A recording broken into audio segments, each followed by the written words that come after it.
یہی ہے معجزہ۔ کوئی کہے اس دور میں کہاں معجزے ہوتے ہیں، تو بتائیے گا سب سے بڑا معجزہ یہ ہے۔ دنیا کا سب سے بڑا معجزہ یہ ہے جو روئے زمین پر ہو رہا ہے۔ اس سے بڑا معجزہ سائنس کو پیچھے چھوڑ دیا، سائنس پیچھے چلی گئی۔ اس پہ حساب تو لگائیے کہ کتنے کروڑ روپے کا صرف تبرک بٹ جاتا ہے، کتنے دسترخوان گھر گھر ہو جاتے ہیں، مجلسوں میں کتنا تبرک۔ کوئی کہے یہ بند کر دو، کیوں بند کر دو بھائی؟ بھائی انسانوں کے پیٹ میں جا رہا ہے، وہ بند کر کے کیا کرے؟ ارے بھائی انسان کھا رہا ہے، کہے کہ یہ بند کر دو؟ تبرک کیا بیکار جا رہا ہے؟ کیا روٹیاں، شیرمال، کباب، یہ سارے حلیم، بریانی یہ بیکار جا رہی؟ نہیں، لوگ انتظار کرتے ہیں کہ نظر ہوگی، یعنی ہم ان کے انتظار کو ختم کر دیں۔ انہیں معلوم ہے کہ مجلس کے بعد تبرک ملے گا، یہی تو خاص چیز ہے جسے وہ لے کے مجلس سے جا رہے ہیں کہ حسین کے نام کا رزق مل رہا ہے۔ یہ کاہے کے لیے ہو؟ دیکھیے آپ کو ملے گا کہ وہ لڑے گا آپ سے، کہ تبرک دو، تبرک لڑ کے لیا جاتا ہے، بحث کر کے، کاہے کے لیے؟ ہم نے تو یہ دیکھا، برسہ برس سے دیکھا کہ تبرک جو ہے بریانی ہے، کئی بزرگ کھڑے ہوئے ہیں دیکھ کے پاس، تھیلی لیے، ایک مٹھی دے دیجئے، ایک مٹھی بریانی دے دیجئے۔ بھئی کیا کریں گے آپ؟ یہ کیا کریں گے آپ؟ ابھی کھلایا جا رہا ہے، تھال وہاں آئے گا کھا لیا؟ نہیں، یہ ہم گھر لے جائیں گے۔ کیوں؟ تو اتنا سڑے جائے، اس میں تو کوئی شیر بھی نہیں ہوگا۔ نہیں، یہ ہم لے جاتے ہیں اپنے گھر کے دال چاولوں میں ملا دیتے ہیں تاکہ رزق حسین کا ہی ہم، برکت ہوتی ہے، جس میں برکت ہو اسے کیسے بند کر دیا جائے یہ تو بتا دیجیے۔ اب برکت کے معنی آپ کو معلوم ہے؟ برکت کے معنی یہ ہے بڑھتے رہنا، اسی کو کہا گیا خیر، خیر بڑھتا رہتا، اسی کو کہا گیا کوثر، انا اعطیناک الکوثر، ہم نے آپ کو کوثر عطا کیا ہے۔ تو کوثر کے معنی یہ نہیں کہ پانی بڑھتا رہے، چشمہ بڑھتا رہے، کوثر کے معنی ہے جو جو چیزیں نبی دے گئے ہیں وہ بڑھتی رہیں گی، اے نبی وہ بڑھتی رہیں گی، آپ کا ذکر بڑھتا رہے گا، قرآن کی تلاوت بڑھتی رہے گی، جو کتاب آپ چھوڑ رہے ہیں پڑھی جاتی رہے گی، اس کی آیتیں دنیا میں پھیلتی رہے گی، آپ کا پیغام بڑھتا رہے گا، آپ کی اولاد کا ذکر بڑھتا رہے گا، اس کے ساتھ ساتھ آپ کا رزق جو ہے وہ بھی بڑھتا رہے گا۔ یہ تبرک نہیں ہے، یہ رزق نبی اور علی ہے جو بٹ رہا ہے، اسی کے سہارے تو دنیا میں تبرک بٹ رہا ہے۔ اللہ رزق کیوں دے رہا ہے؟ یہ ہم جو کرتے ہیں تبرک، یہ اس لیے کرتے ہیں کہ اوروں کے رزق میں اضافہ ہو جائے، جو کھائے گا، جو دوسرے کو کھلائے گا، رزق میں اضافہ ہوتا چلا جائے گا۔ اس کا وعدہ بھی اللہ نے کیا، اس صورت سے دے گا۔ اور یہ کہ کوئی چیز تم خرچ کرو ان کی راہ میں وہ ختم ہو جائے نہ، یہی تو اللہ نے کہا کوثر، تم خرچ کرو اس کی راہ میں، ہم 10 گنا زیادہ دیتے ہیں۔ امام صادق نے کہا 1 دینار دے دے 10 دینار واپس ہوں گے، اس لیے لوگ زیادہ خرچ کرتے ہیں۔ کہ ایک واقعہ آپ کو سنا دوں، کربلا کا، امام حسین کے روزے کا۔ ایک سونے کا بیوپاری، اس نے کئی کلو کے زیور اپنی بیوی کے بنوائے شادی کے موقع۔ جب شادی ہو گئی وہ سارے زیور لے گیا اور محرم میں جا کے امام حسین کے روزے پہ چڑھا دیا۔ وہاں ایک آفس بنا ہوا ہے، جس کو جو نذرانہ دینا ہو امام حسین کو وہاں جا کے دے دے۔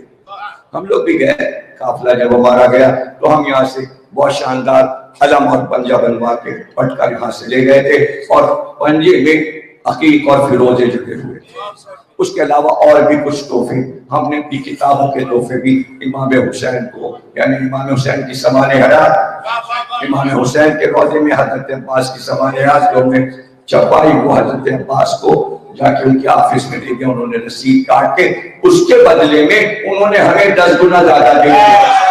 اب دیکھیں ہم نے کیا دیا، ہم نے علم دیا عباس کا، حسین کا، پٹ کا پنجہ دیا، اور چیزیں بھی پیش کی، کتابیں پیش کی۔ انہوں نے کیا دیا، اس سے 10 گنا زیادہ دیا۔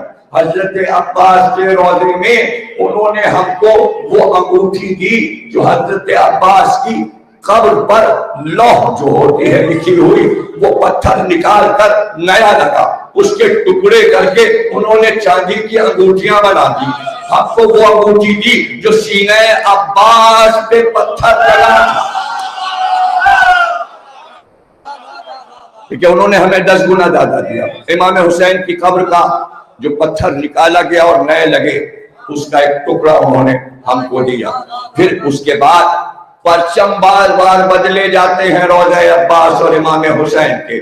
جو پرچم لگا ہوتا ہے وہ آفس میں رکھ لیا جاتا ہے، نیا پرچم جب کوئی لے کے آتا ہے چڑھاوے میں وہ لگا دیا جاتا ہے. اب وہ کتنا خوش قسمت ہے جس کا پرچم کم سے کم 1 مہینے روضہ عباس روضہ حسین پہ لہراتا ہے. اور پھر جب وہ اترتا ہے، کہاں سے اتر رہا ہے پرچم؟ نیچے عباس ہے، اوپر پرچم ہے.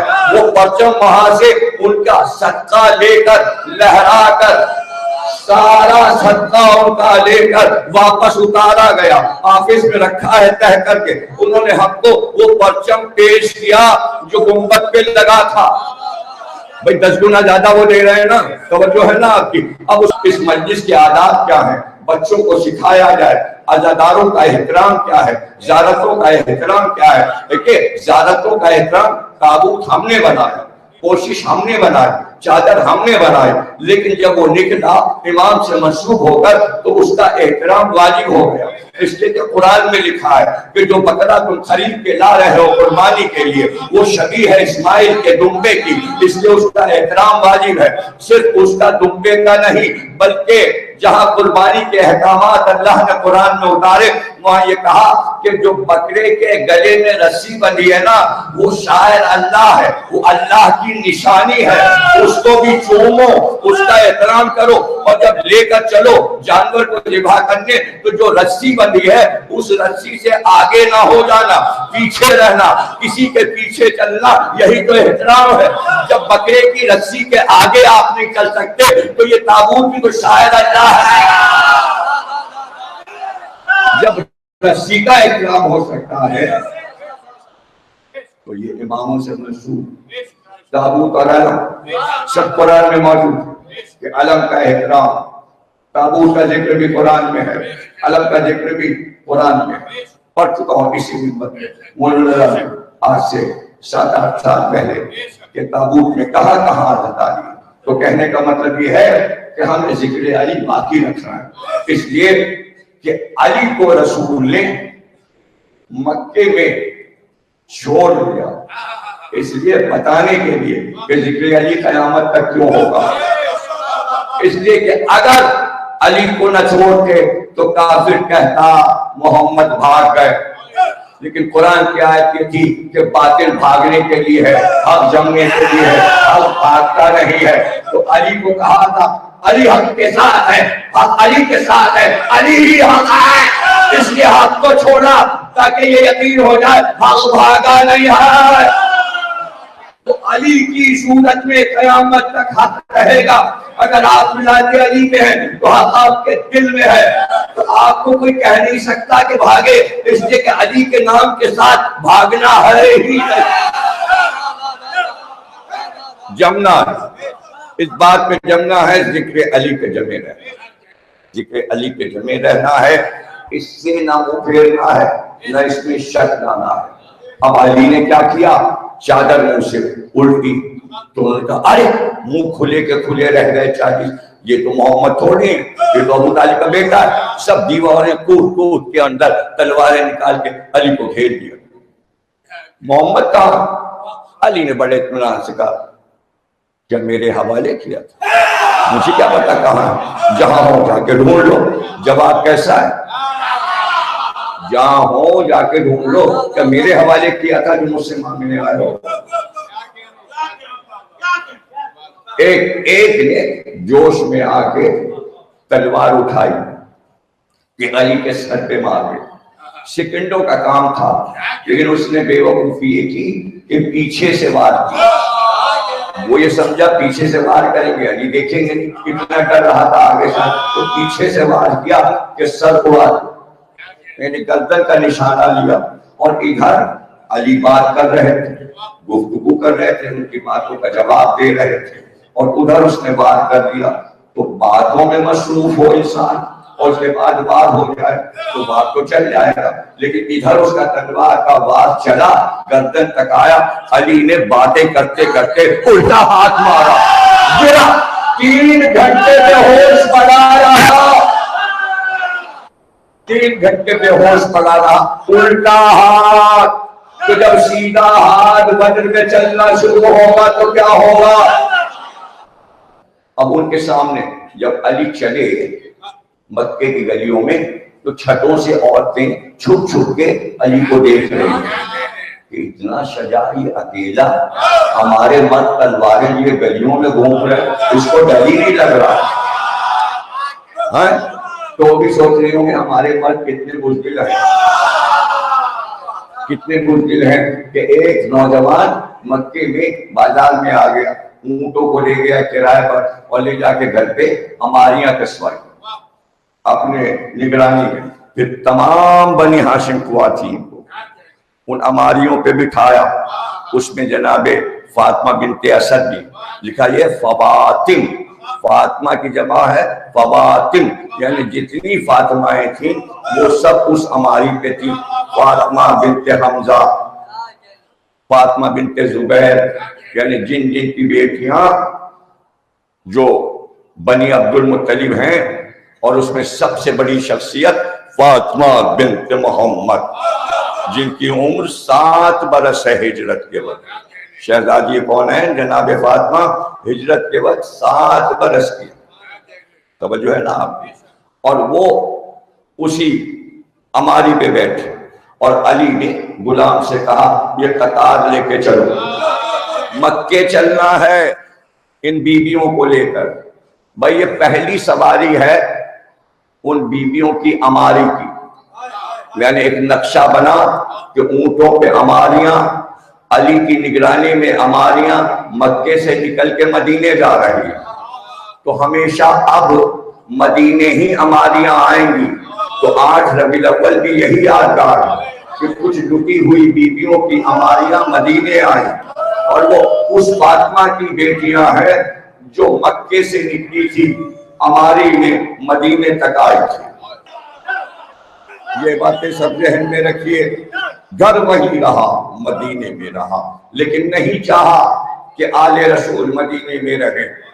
امام حسن کو زہر دیا، امام حسین کو کربلا ہجرت کرنا پڑی، چوتھے امام، 5ویں امام، 6ٹھے امام یہ رہے مدینے میں۔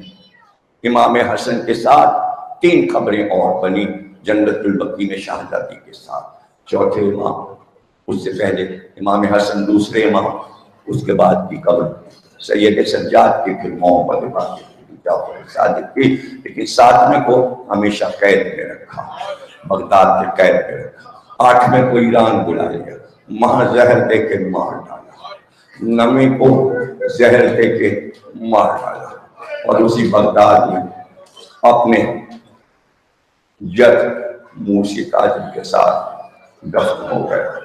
علی نقی کو قید کر کے سامرا لے گئے، سامرا چھاؤنی تھا، کیمپ جہاں فوج رہتی تھی، فوج کے بیچ میں ایک مکان بہت بڑا پڑا ہوا تھا جس میں صحن بھی بہت بڑا تھا، اس مکان میں زیر نگرانی فوج کے رکھ دیا۔ آج بھی وہ کیمپ تھا لیکن اب خالی ہو چکا ہے، اب پورا شہر خالی کرا دیا گیا اور چاروں طرف سے پتھر کی دیواریں کھڑی کر دی گئی ہیں، اس لیے کہ امام علی نقی اور امام حسن عسکری کے روضے کو ضرب پہنچائی تھی دشمنوں نے، لیکن اس سے بھی بڑا روضہ تیار ہوگا۔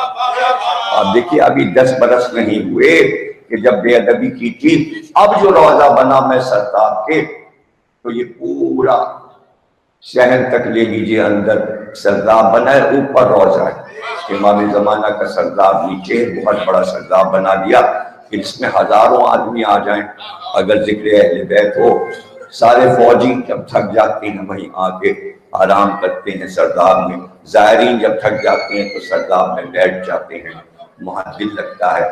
امام زمانہ وہاں نماز پڑھا کرتے تھے، وہیں آپ نے پرورش پائی، آپ کا بچپن وہاں گزرا، اسی سرداب میں نرگس خاتون رہتی تھی، حکیمہ خاتون رہتی تھی، حدیثہ خاتون رہتی تھی، یعنی امام علی نقی علیہ السلام کی زوجہ، امام حسن عسکری علیہ السلام کی والدہ حدیثہ خاتون، اور چھوٹی حکیمہ خاتون اور نرگس خاتون، امام حسن عسکری علیہ السلام کی زوجہ اور امام زمانہ کی والدہ، یہ ساری خواتین وہیں رہی اسی سرداب اس لیے بنتا تھا کہ عراق میں گرمی بہت ہوتی تھی، تو اوپری حصے میں جب گرمی ہوتی تو سب اہل خانہ سرداب یعنی تہ خانے میں چلے جاتے، تو وہاں گرمی نہیں ہوتی تھی، اس لیے سرداب بنایا گیا۔